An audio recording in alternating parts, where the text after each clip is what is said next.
Hello everyone, I am Sabine and welcome back to my channel. Today I would like to pay homage to the late Chadwick Boseman. As many of you know, sadly on Friday, August 28th, 2020, Chadwick Boseman passed away from a 4-year battle with colon cancer, and my goodness, it shocked the world. I mean, some people in his very last days began to speculate, but the vast majority had no clue that he had been essentially fighting for his life. Since his diagnosis in 2016, Chadwick Boseman had undergone surgeries, he did receive chemotherapy treatments, and yet he still decided to keep it private, and this also included the filming of the Black Panther. I believe that that's very important because his role in the Black Panther is what he's famously known for, and when we talk about his impact, usually the Black Panther comes to mind or it comes up, but I personally believe that Chadwick Boseman's impact began long before the Black Panther, and today I want to focus on the man, and I want to speak of his journey and steps that he's taken in his career that I sincerely believe, is why he is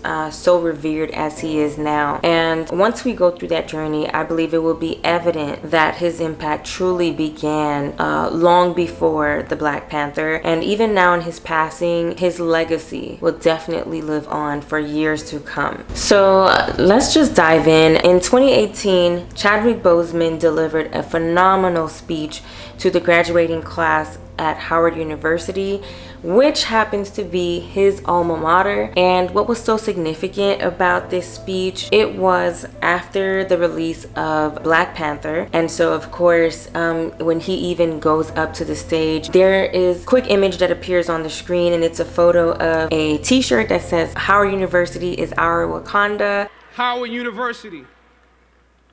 I was riding here and I heard on the radio somebody call it Wakanda University. And that is significant in itself because Howard University is an HBCU. If you don't know what an HBCU is, that is really for another video, but I will link some information and references below. So Chadwick returns to his alma mater, for which he graduated in 2000 from Howard University, earning a bachelor's degree in fine arts for directing.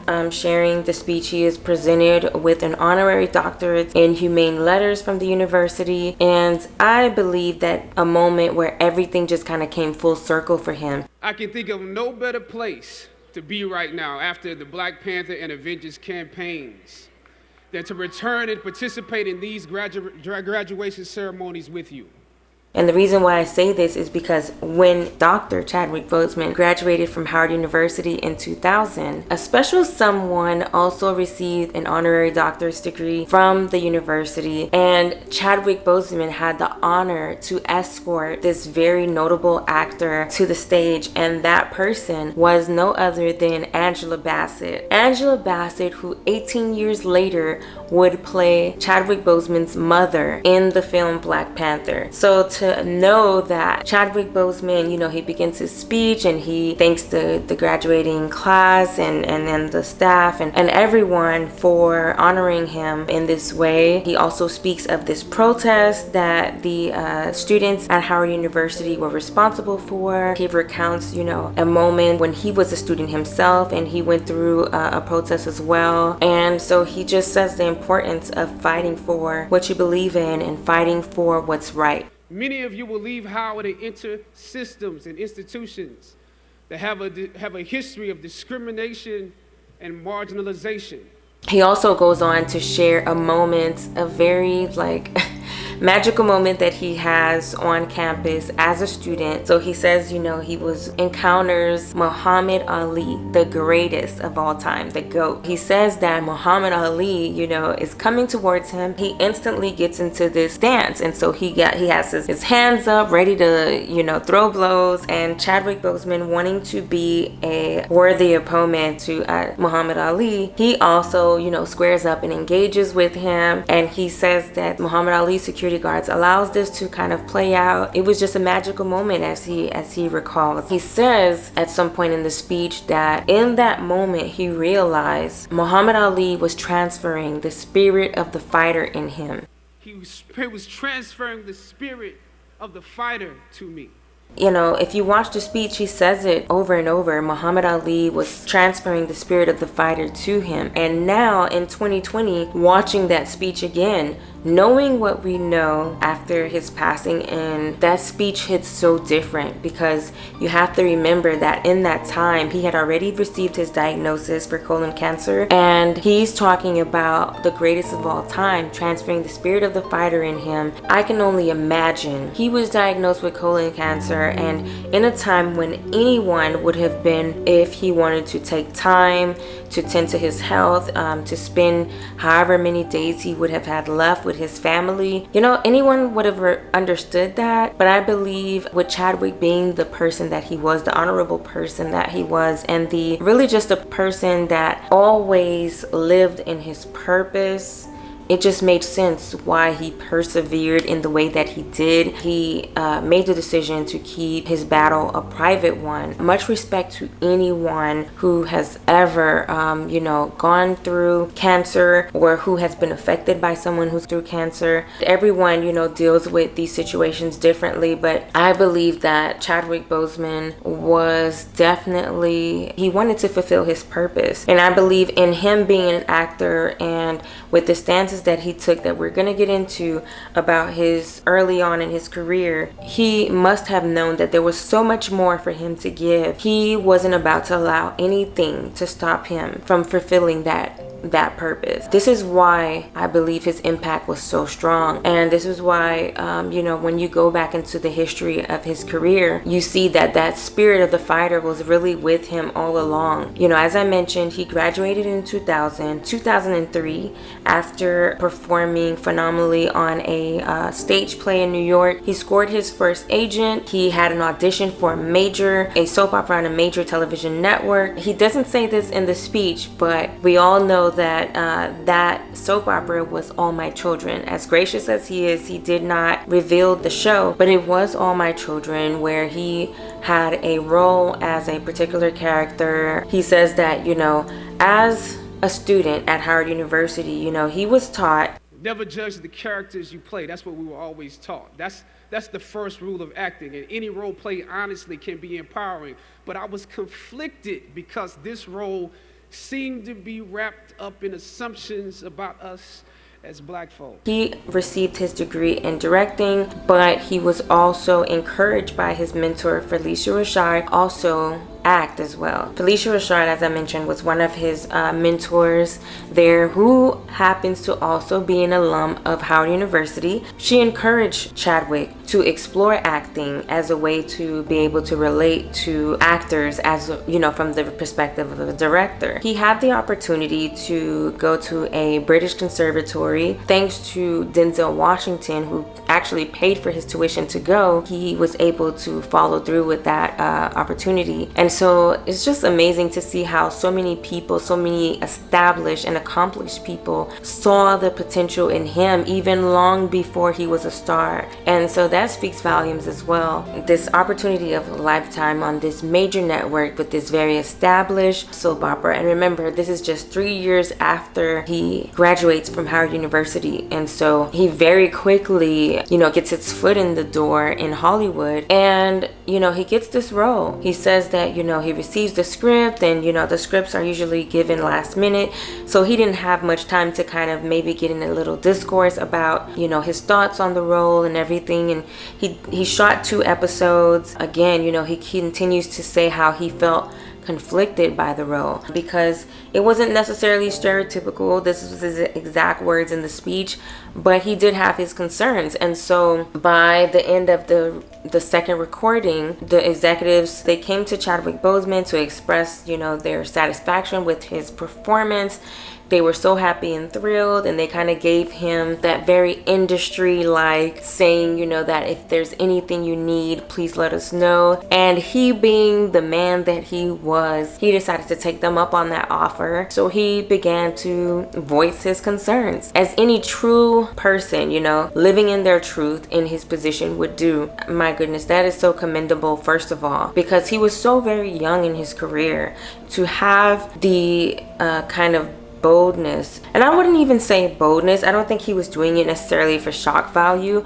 I believe that he truly felt on his heart that this was something that he had to do, and he followed through with it. I could imagine when he said he was conflicted, you know, there were possibly moments where he probably felt like he shouldn't make that move, but he made it yet and still. And so I think that in itself was commendable. But you know, he started to ask questions and wanted to learn, you know, kind of more of the backstory of his character. And of course that got the executives' attention, and they began to raise eyebrows. And one of the very first questions they asked him was, okay, well, what school did you go to?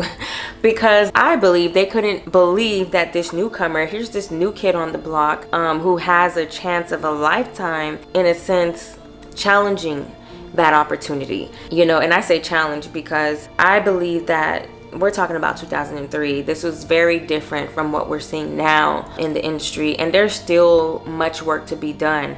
But there's a big change from 2003 to 2020 when it comes to Hollywood inclusivity and all of that. You know, I could imagine that the executives were probably thinking, wow, how entitled is he?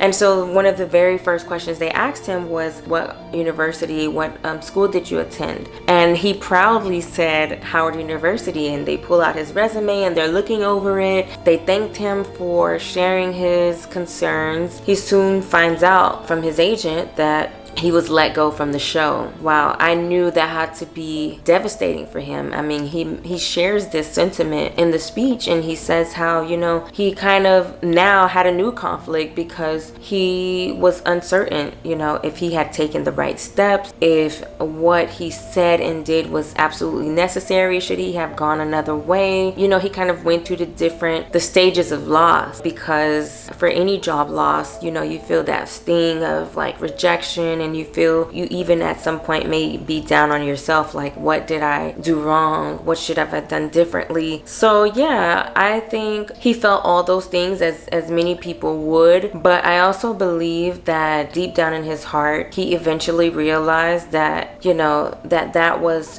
something worth making. And he even says in the speech that he was fired from the show, but he did find out later that some of the changes that he was, you know, the concerns that he brought up and the changes, I guess, that he requested were actually taken under consideration, and the actor to follow him in the show was able to reap, you know, those benefits. And when we talk about full circle, so many things were in full circle here. But again, Chadwick doesn't mention this because he is just such a gracious man, but he planted the seed for the next actor, and the next actor happened to be his future co-star again, another future co-star, Michael B. Jordan. So Michael B. Jordan says later on that in 2003 he was actually 16 years old, and he landed the role Chadwick Boseman was actually fired from. And so he accredits Chadwick Boseman for having made such a important move, not only in his career but in that character, because whoever would have gone to play it, they would have received it in a much better condition than he did. Chadwick Boseman referenced a Bible scripture. It was actually 1 Corinthians 3 verse 1 to 3, I believe. I'm gonna reference the passage below, but you know, he says how it says in scripture that I planted a seed and Apollos watered it, but God made it grow. And so that is a testament to who Chadwick is, and it's an example for all of us that we need not be worried about the moves that we make, so long as they're true to who we are and they are positive. If you know that you are living within your purpose, you're not hurting anyone, but you're actually making changes, the changes that you want to see in this world, then you need not be afraid, and you need not, you know, worry about what's going to happen tomorrow, because sometimes you need to get knocked down before you can really figure out what your fight is and how you need to fight it. Chadwick did that. If you can tell, you know, his career after that moment changed in a major way. And I believe that very moment early on in his career really changed and even elevated the trajectory of his career. You know, Chadwick Boseman went on to do other television appearances and things and such. And so he played the life Jackie Robinson in the film 42. And my God, you know, to think of the significance of that, here we have Chadwick Boseman, who spoke up on his very first major role in Hollywood. He spoke up and spoke to power, you know, to these Hollywood execs, something that was probably unheard of in that time. And even now, I'm sure that some people will be intimidated even to challenge, you know, the system. And yet he did. He did it respectfully. He still challenged it. And I think that is key. And so we see that, you know, in that very first moment, that major role. And then to now in 2013, or not now, but moving forward in 2013, he plays, you know, in 42 as Jackie Robinson, which is very much like Chadwick in a sense, because he broke barriers in baseball. Again, it's that spirit of the fighter that he mentions that Muhammad Ali transferred him. For him to play the role of Jackie Robinson, it's because there was something in him that resonated with that role, that resonated, you know, he had the ability to bring that role to life because of who he was as an actor, but really as a man, as a person, as a man of faith. You know, he had a certain level of pride, a certain level of determination and grace, pureness about him, that he could portray those characters in the way that he did. After 42, he also portrayed another great, and in 2017, Chadwick Boseman also played the role of Thurgood Marshall in the film Marshall, and this is just before his major role in the Black Panther as King T'Challa, who, you know, became the superhero Black Panther. And my goodness, as I mentioned, between the stance that he took early on in his career, between, you know, just persevering after receiving his diagnosis, also taking the time to not just look out for his projects or himself, but also to tend to the needs of others. It was well documented that Chadwick Boseman had, you know, looked out for children who were diagnosed with cancer, all while he himself had been battling cancer. You know, he took a special interest in others, even while he was carrying on his commitments with Black Panther and all these Thurgood Marshall, the film Marshall, and everything that came after that. And again, it really just speaks to the person that he was, and it speaks to the importance of living in your purpose. You would rather find purpose than a job or a career. Purpose crosses disciplines. Purpose is an essential element of you. It is the reason you are on the planet at this particular time in history. Your very existence is wrapped up in the things you are here to fulfill.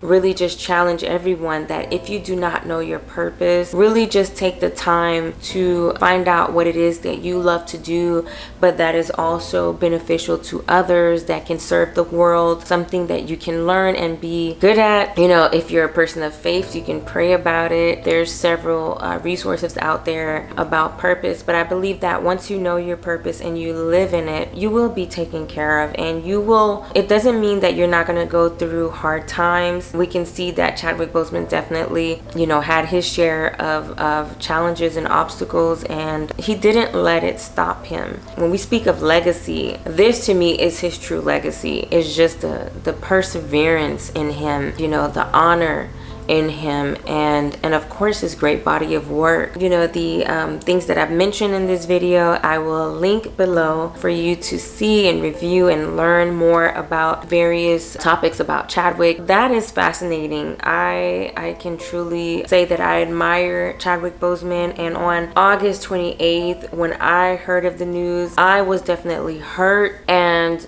it was no different than anyone that I've personally known who were also affected by colon cancer just in this last year. We know that we should not take this life lightly. The time that we have, we should not waste it, but use it for good and use it to fulfill our purpose while we're here on this earth. Guys, thank you so much for tuning in and joining me on this journey through Chadwick Boseman's life and career. And thank you so much.